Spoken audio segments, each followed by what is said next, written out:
વિછિયા તાલુકાના ઓમકાર સ્કૂલ ખાતે ભાજપ દ્વારા મન કી બાત કાર્યક્રમ સાથે ટિફિન બેઠકનું સફળ આયોજન કરવામાં આવ્યું હતું।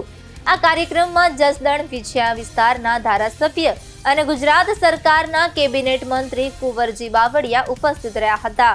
કાર્યક્રમ દરમિયાન કાર્યકર્તાઓએ વડાપ્રધાન નરેન્દ્ર મોદીનો મન કી બાત કાર્યક્રમ નિહાળ્યો હતો।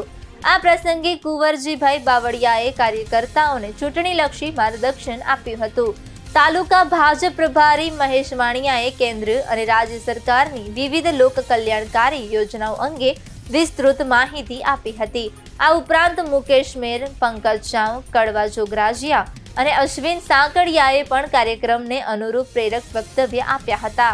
સમગ્ર કાર્યક્રમનું સંચાલન લાલભાઈ ગઢવીએ સંભાળ્યું હતું। મન કી બાત તથા ટિફિન બેઠક બંને કાર્યક્રમ પૂર્ણ થયા બાદ તમામ કાર્યકર્તાઓએ સ્વચ્છતા અભિયાન અંતર્ગત આસપાસના વિસ્તારમાં સાફ સફાઈ કરી અને સ્વચ્છતા પ્રત્યે પ્રતિબદ્ધતા દર્શાવી હતી।